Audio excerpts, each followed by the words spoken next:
Okay, hi everyone. So today let's discuss this interesting problem. So it says a collision experiment is done on a horizontal table kept in an elevator. Do you expect a change in the result if the elevator is accelerated up or down because of the non-inertial character of the frame? Fine. So देखो एक table है, इस तरह से horizontal table है and इस पे हम एक एक्सपेरिमेंट परफॉर्म करते हैं. ये कहाँ पे रखी हुई है? It is inside a elevator. इस तरह से आपके पास एक एलिवेटर है और इसके अंदर ये हॉरिजॉन्टल टेबल है.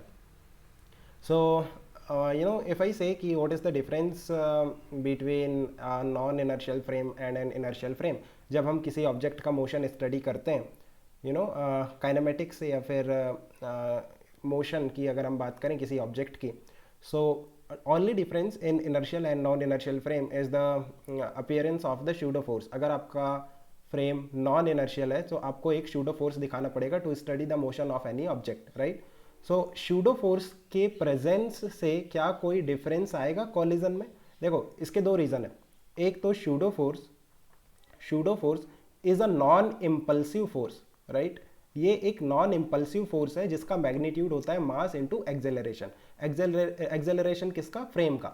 और किस डायरेक्शन में? Opposite to the direction of acceleration of the frame. ये आपका शूडो फोर्स है which is a non impulsive force. और कॉलिजन क्या है? कॉलिजन में जो फोर्सेस लगते हैं वो झटके वाले फोर्स होते हैं, मीन्स इम्पल्सिव फोर्स होते हैं.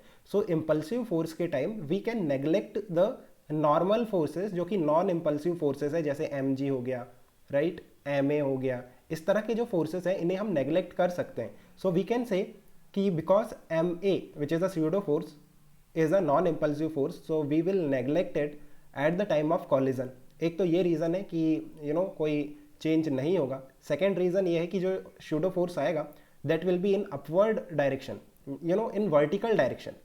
जो शूडो फोर्स आएगा वो वर्टिकल डायरेक्शन में आएगा. अगर आप देखो जो लिफ्ट है वो ऊपर की तरफ एक्सेलरेट करेगा तो शूडो फोर्स नीचे की तरफ आएगा, और अगर जो लिफ्ट है वो नीचे की तरफ एक्सेलरेट करेगा तो शूडो फोर्स ऊपर की तरफ आएगा.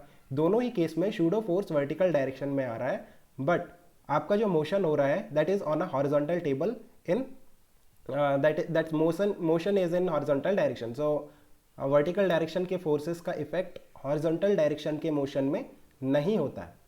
So these are the two reasons that is why we say that there will not be any effect of the acceleration of the lift on the collision of the two balls, right? Fine. So I think it's clear. Let me know if you still have any confusion. We can discuss further. Okay guys, keep working hard. Best of luck.